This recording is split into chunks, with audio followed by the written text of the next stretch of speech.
Welcome back to the Face Off podcast. This is a rare and unusual episode. This is a false start. Well, no, this is the real start. This is after 5 false starts spread out over 2 weeks and a bunch of noise in the background.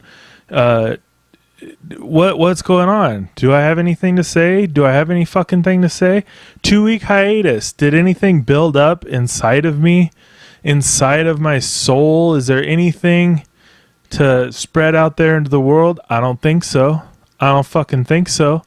This is a weird time. I don't know what it is. I'm shutting down. I'm taking myself out of the picture here. I don't watch movies hardly. I hardly listen to music. I'm watching a couple of TV shows, I guess. No news. I'm not on Facebook. I'm not on Instagram. What the fuck, man? I don't talk to people in general. It's crazy. Like, what do I have to say to the world? What do I have to contribute out here? The weirdest part is I'm pretty happy. I would say happy. I'm happy. I'm very contented. I'm good with this, but it's kind of a little claustrophobic at times. You know what I mean? Like what are you supposed to do? Like, I don't even talk to people at work. There's nobody there. Nobody there. I work at night. It's crazy.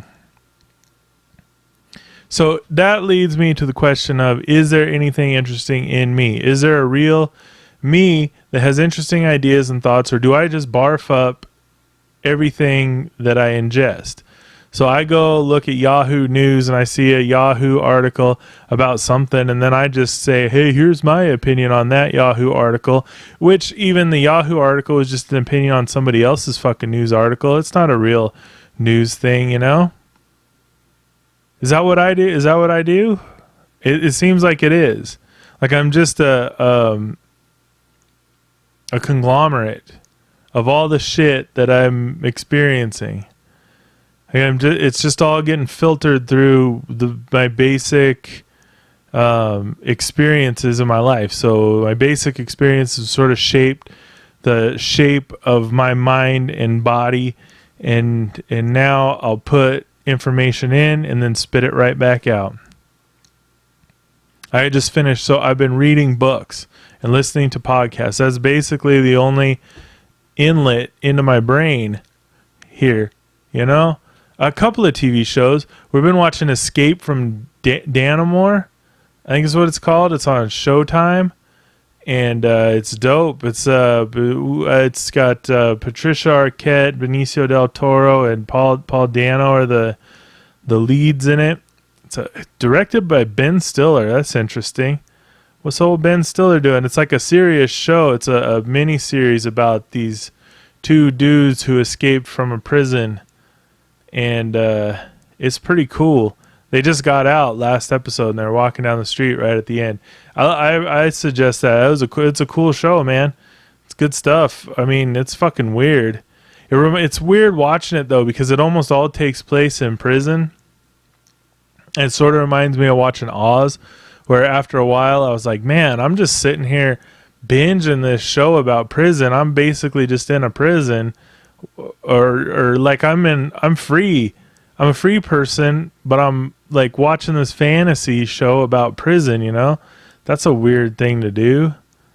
Like pretty voyeuristic, I guess, but it's all imaginary, you know? I guess they have real shows now with cameras in prisons. People getting into fights and shit like that, where you just watch them. It's like a reality show. You're just watching them. It's not like it's not like a hit parade, you know, where it's just a little clip of somebody getting into a fight or something. It's like you're actually watching these people, you know their names and stuff. That's fucking bizarre, dude. I had this idea one time when I was working in a sub sandwich shop in Scottsdale, Arizona, and we're making cheese steaks, and it was Capriati's was the name of the place. Fuck, man. I still, to this day, have dreams of Capriati sandwiches, man. Cheesesteaks, chicken cheesesteak with that Russian sauce and some sweet peppers. Boy, that's good shit. And the turkey, the Bobby. Oh, man. if you ever stop by Capriati's, you want to have a heart attack, stop in there and get some good grub. A lot of bread involved. Let's put some bread on this bread. What do you say? Anyway, I was working there one time and they had cameras, and every once in a while the fucking asshole that owned that place, who was a real prick, he would call in and say, "Hey, what are you guys doing?"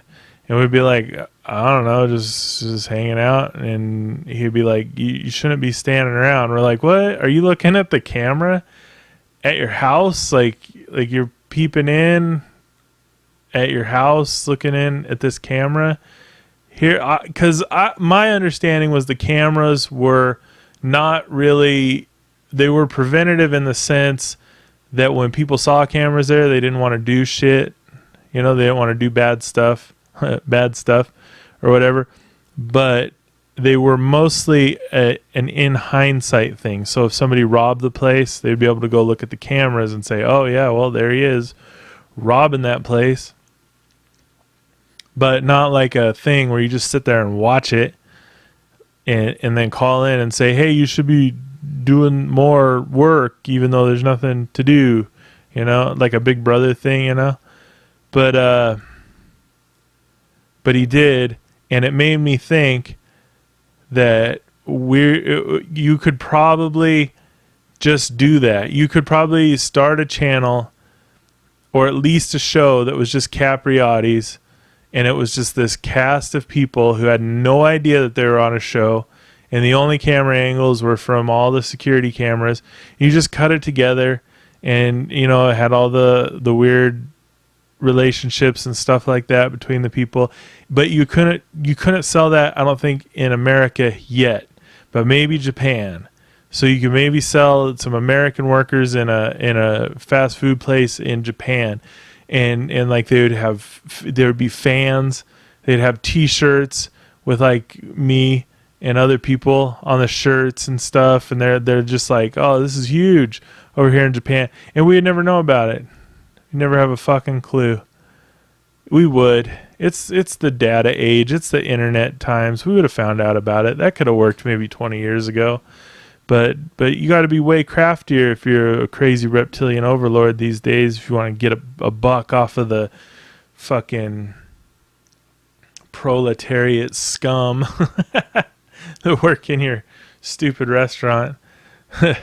It's dumb. So anyway, let's see here. I've been reading books. I just finished Homo Deus by Yuval Noah Harari. He's the guy who wrote Sapiens. Very intense book, Sapiens was. This book also quite intense. I recommend both of them if you want to have a real introspective weekend. Really just dig into these motherfuckers and see what you're all about. It's good stuff. But he gave me an insight into why I'm doing this, why I'm making a podcast. It has to do with data collection. So there's data in my head. It's raw, though. It's super raw in my head. And then when I record it into this microphone and then put it on the internet, it literally becomes data. It becomes bits and bytes. And it's becoming data in this camera, but it's kind of got to get out of this camera in order to become part of the big picture. He said these dataists, like dataism is the new religion that's rising, and we are all sort of praying to the altar, but we don't necessarily know it. It's like in Rick and Morty, one of my favorite ideas out of Rick and Morty, out of all the episodes, was in the episode where he had a battery that had a whole universe in it, or a whole world in it, and they just had to step on their Flugelbox or something, just for a few minutes a day, and it powered their whole city, and it powered his battery and everything. But they didn't know why they were doing it. They didn't know they were what's the word here? I want to say they were worshiping at an altar of something they didn't understand. And I feel like that happens a lot these days. Like right now, it's fucking Christmas time. Okay, I realize that it is totally fucking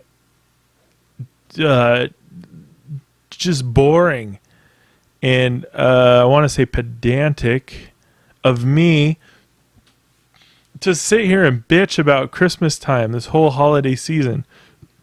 I do hate it though. I absolutely hate it.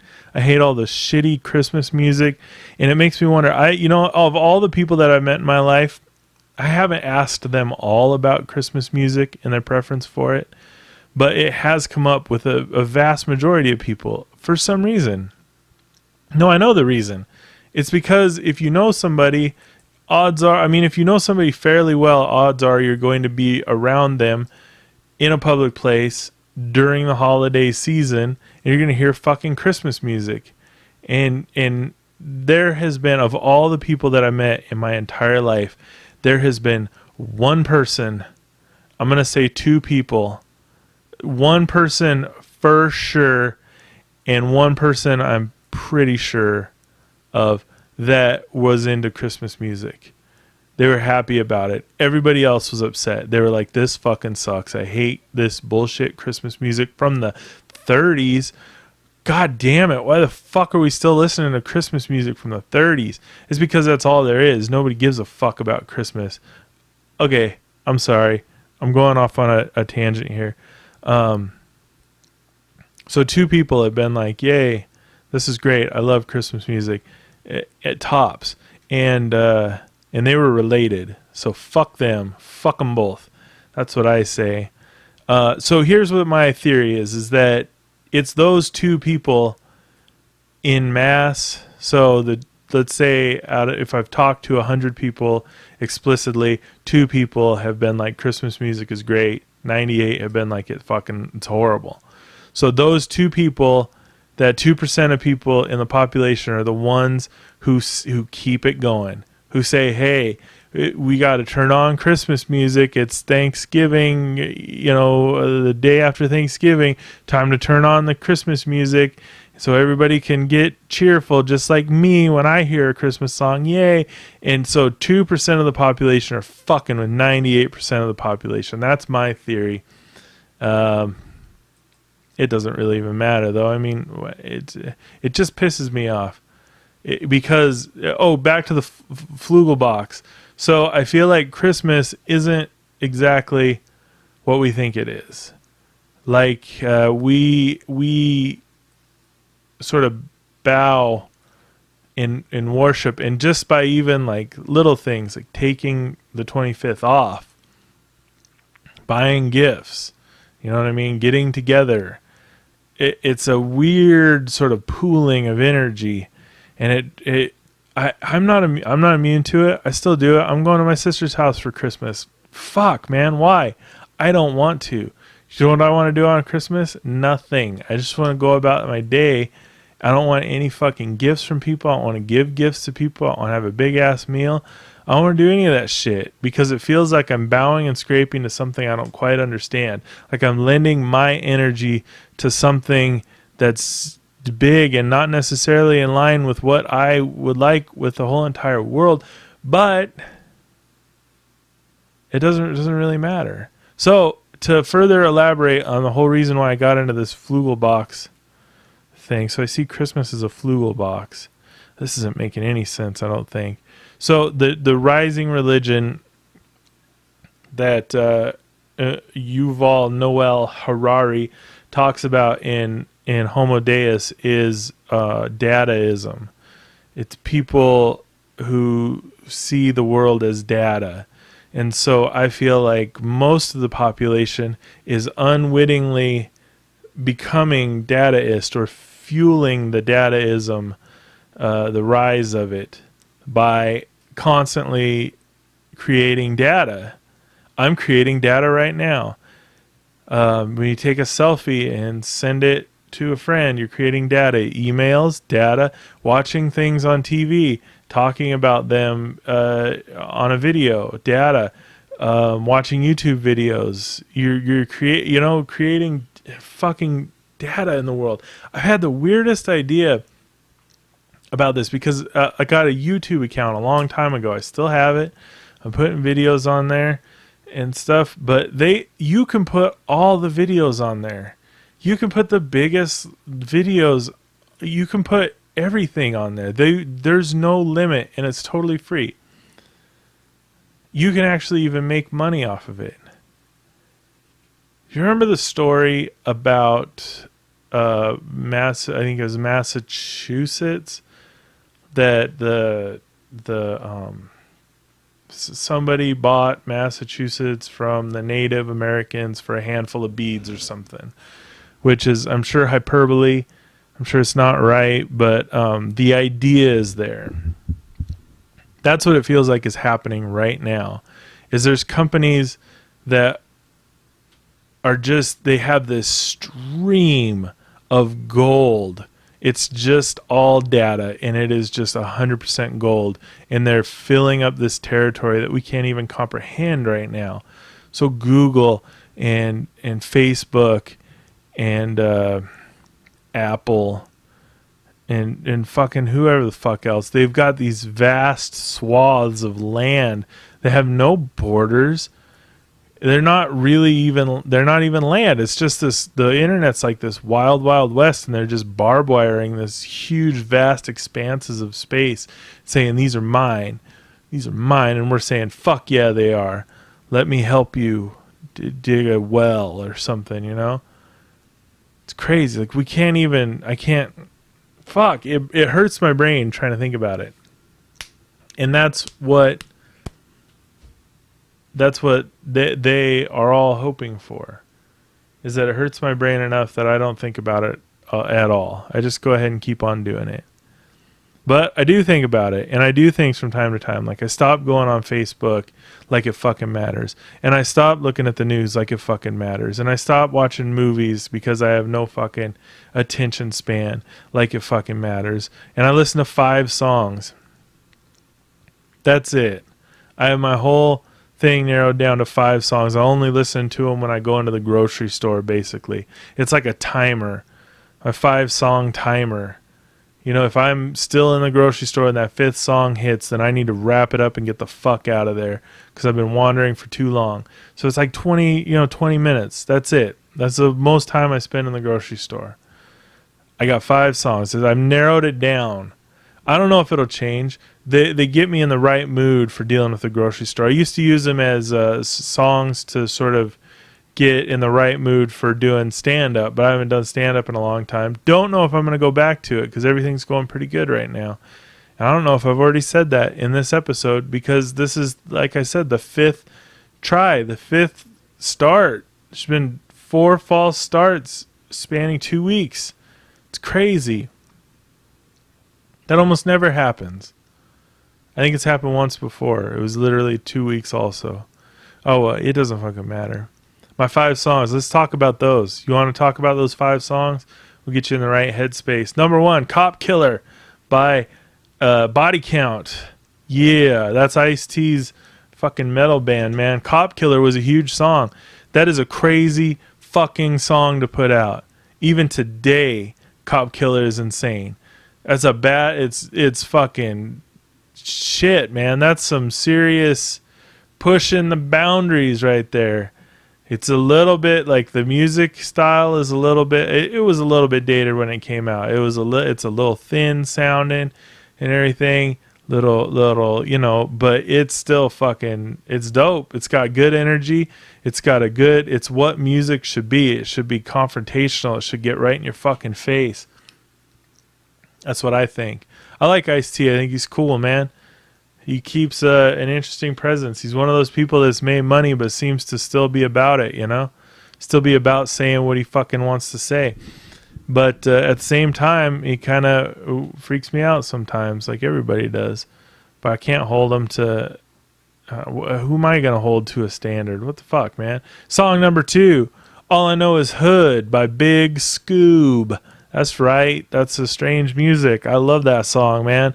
It is so fucking gritty and grimy and just nasty. It gets you in the right kind of mood for doing some dirty shit, man. And I don't do it. I don't really break the law. I'm even getting my fucking driver's license after more than a decade of not having a driver's license. I'm getting my fucking driver's license, man. I got mixed emotions about that.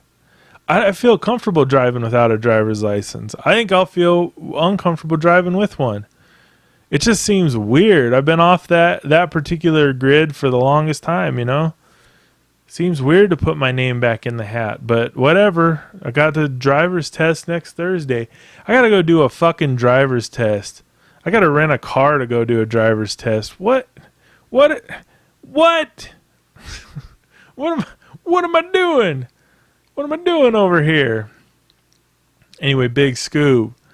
The gritty, grimy, strange music. Big Dog. Big Scoob. All I know is Hood. I love that song. It's got a funk ass beat to it. He's fucking down. It's got Chris Calico on the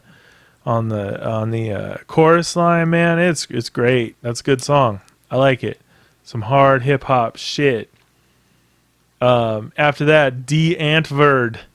I think you're freaky and I like you a lot. Great song. Great video. That I had so when I first heard D. Antwoord, I wasn't sure about him. I was like, I don't know, man. This is cool, but it's a little bit, I don't know if I'm into it. And then I went and watched their videos and I was like, oh fuck yes. 100%. 100% into it. They got great. One of the best ones is I think you're freaky. Go check that shit out. It's a great video. Totally weird. And that's what it reminds me. It's like you got to stay fucking weird, man. You got to stay weird. It's what it is. Everybody in this motherfucker is trying to be normal. And so you got to keep that weirdness, that part that's like special. And you make sure not to protect it too much. Let it get dinged up and hit and busted and shit, and then fucking still work with it, you know? That's what I say. That's what I like about D. Antwoord. They got they call it Zeph style, where it's just like you fucking bummy, you know, in the hood and shit, but you're still cool. You can still be cool. You fucking weird looking, you're still cool. Just gotta be it, you know?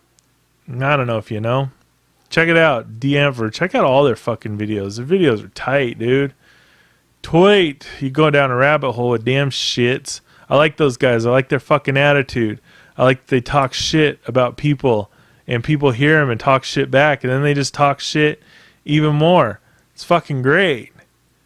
They said a great thing in one of their interviews. They said you get offended by some of the shit we say. It doesn't matter. You're Americans. We're fucking Africans. We're South Africans, man. It's different over here, dumb shits. So fuck off, you know? I paraphrase that a little bit, but it is true. Whereas Americans, we think like, oh, man, this is going in my ears. It should definitely conform to what I think of is right. It's like, nah, dude. There's a whole fucking world out there of people that like shit that we don't even know about. Never even heard of, man. D. Antwoord. Check it out. What's number 4 is oldie but a goldie, Marilyn Manson. Irresponsible Hate Anthem from Antichrist Superstar. One of my favorite songs of all time.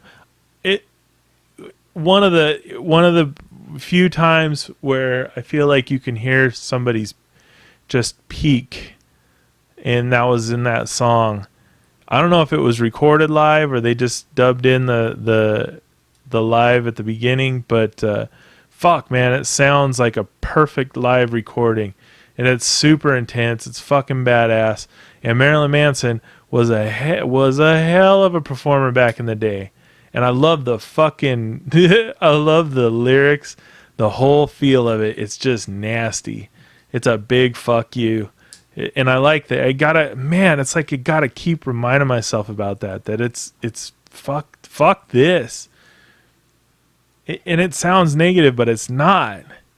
It's really not. It's just saying this isn't real. This shit is not fucking real. And it's really it seems like a more relevant song today in the kind of the kind of PC culture that's coming up, which is oh man, gonna get ugly, boy. You gotta let people say what they want to say. It doesn't matter what the fuck they're saying. If you don't like it, don't listen, dude. But the problem is somebody's gonna like it. And if somebody's saying some shit that you don't like and you don't respond to it or feed into it, then the people who do like it, maybe they'll find it, maybe they won't.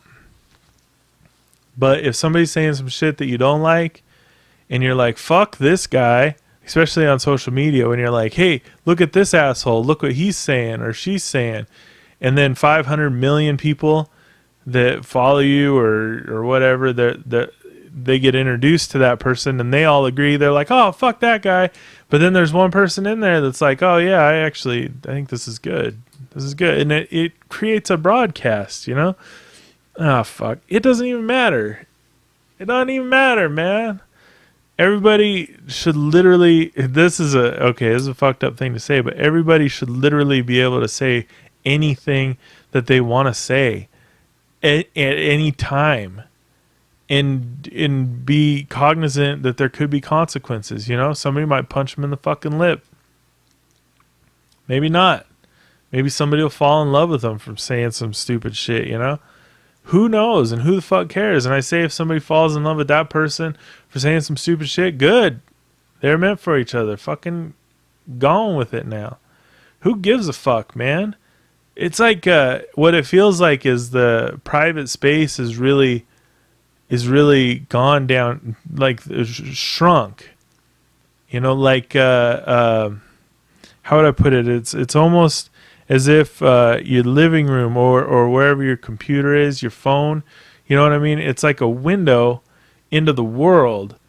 So it's not like if I'm sitting in a room with 20 people,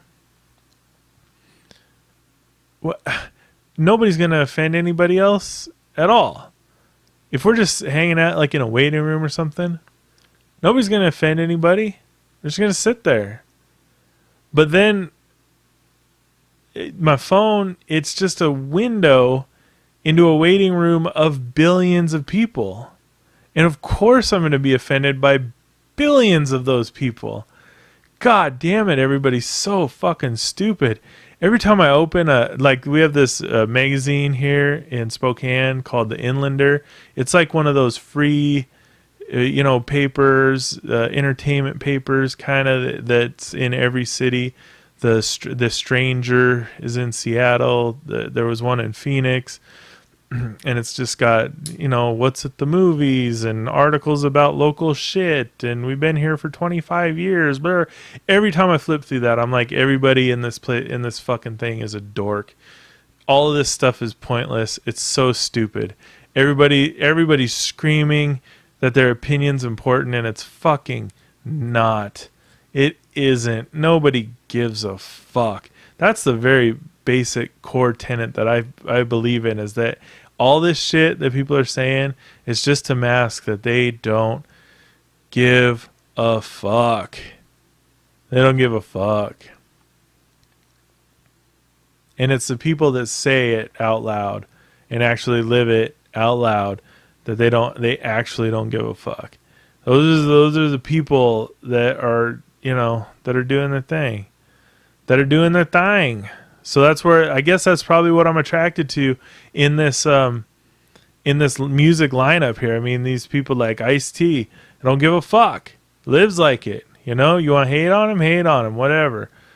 In any direction. Big Scoob was in the music game. He dropped out of the music game to raise his kids. That's fucking gangster as shit, dude. And now that they're grown, he got back in. Just like that. Fucking selling dope and shit. The fucking gangster as shit. D'Antford, Zeph Style, don't give a fuck, man. Marilyn Manson, holy Jesus Christ. You see that dude on stage these days? He really doesn't give a fuck. Because he sucks on stage these days. Holy shit, man. That guy needs to take a nap, son. He needs a hug. Really. He could use a hug, bro. And just, someone to hang out with for a minute that's not trying to get some shit from him, That's rough. It's a rough life out there. Number 5, song number 5, E40. You think E40 gives a fuck? Hell no. E40 is big dog, independent, fucking. E40 has said some shit in his songs that is so fucking right on the mark that it just, ooh, it's like, God damn it, that's some wisdom right there. Holy shit. E40, I'm pushing. That's song number 5. That's a song that tells me to get the fuck out of the grocery store. I've been in the grocery store for too fucking long. And it's a mantra. At the very beginning of the song, there's a sample from a movie. And one guy says, "What business are you in?" And the other guy says, "Oh, how I make my bread and butter? I'm pushing." And that's it. That's the mantra right there. What business are you in? I'm pushing, baby. That's what I do. I'm pushing everything. All day, every day. It's a fucking dope song. And I love it. I love everything about it. I love the lyrical content. I love the way he puts it out there. I love the music. And it's a hype song. So those are those 5 songs. Go listen to them. Go check them out. Listen to them in order. And get in my headspace. And be like, damn, I'm not doing this. I'm going to get out of here. I'm not saying there's other songs that I like. But those are the songs. I listen to those songs every day almost. Because I'm in the fucking grocery store almost every day. And they don't get old. They don't get stuck in my head. It's like they don't want anything from me. They're just there.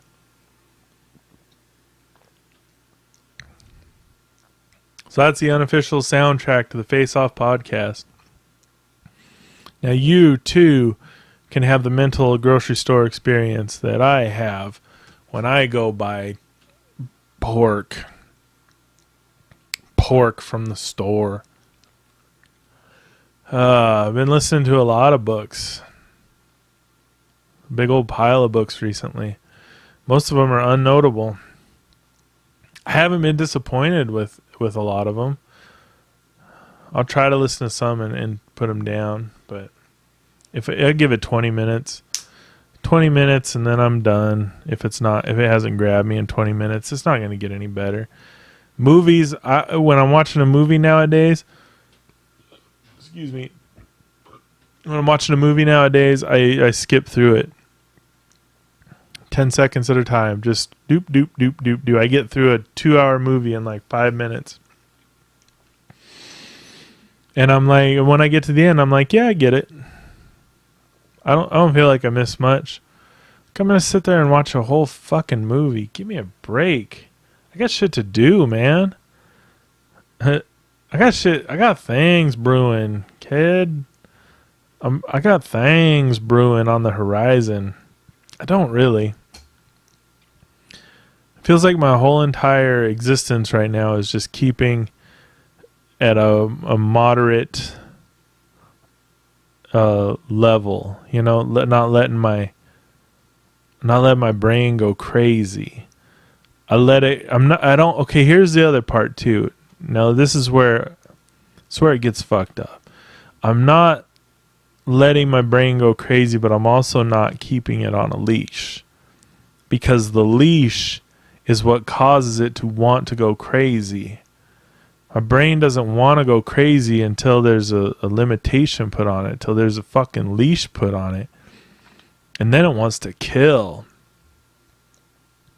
Wants to kill everything. It's crazy. It's stupid. I played the shit out of Borderlands. It's pretty much done. Pretty much done for.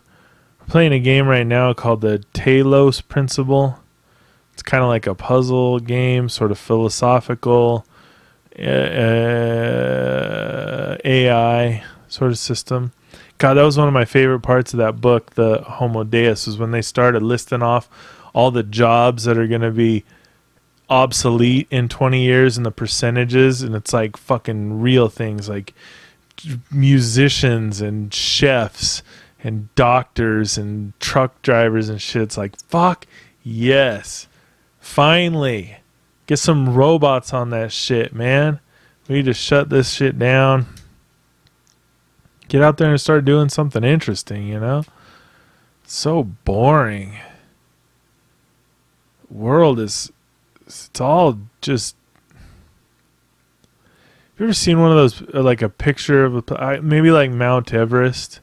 You know the way to Mount Everest. It's just garbage everywhere. When you go up Mount Everest from the spot where they start, the base camp or whatever, it's just garbage everywhere because people just climb Mount Everest and throw their fucking garbage out. That's what it feels like when I look out into the world, into the city. You know, it's like it's just garbage, all of it. It's just not quite garbage yet because people still sort of live there. But man, just one catastrophe. I mean, you look at like where there's floods and stuff, or hurricanes or earthquakes and stuff. Houses just turn into garbage instantly. It's like, oh, well, now that's all trash. It was my life moments ago, and now it's 100% trash. There's something comforting about that. I like the idea that we're just moments away from disaster at any point. I don't know if Spokane will ever get hit by a big fucking disaster. I sort of feel like I have visions of it. But what are visions, you know? Do they come true? Sometimes, but maybe not. See, this is what I'm winding down, you know? I don't have much to talk about. Like, what the fuck is there to talk about? You talk about the past. That was the whole last episode. I was talking about the past, my dad and stuff. It's fucking boring. Who the hell cares? I guess maybe it's boring to me because it's all my memories. It's what I have to live with. I haven't done shit. I mean, I've made changes, but the changes are all like boring changes, like eating different, trying to walk more. We bought a Discover Pass so we can go walk out in the woods with the fucking dogs. These things aren't interesting. They're interesting to me because they're happening to me. But who fucking cares? I think what happened, and this is just a hypothesis, it's a theory, it's unproven, but I think that I burnt myself out with Face Off. I'm pretty sure watching Face Off that many times, it burnt some sort of fuse out. Do you ever see that South Park episode where Cartman burnt out his funny fuse so nothing was funny anymore? He's like, I burnt out my funny fuse. It's not. That's what I feel like I did. I burnt out my entertainment fuse with Face Off. And now when I look at stuff, I'm like, well, it's like it's all categorized into two different columns, not Face Off and Face Off. And Face Off, I know what to expect. So why would I just do that? Why would I spend time with some other stupid fucking bullshit? Anyway, I'm out of here. It's a short episode. I might come back to it a little later on, but I'm done for today. There's just not much in my head. I'm going to try to maybe put some more in there. Stuff some more shit in there. Or try to empty some shit out, maybe. I don't know. Figure it out. Either way, if I talk to you, I'll talk to you. Have a great day. Bye.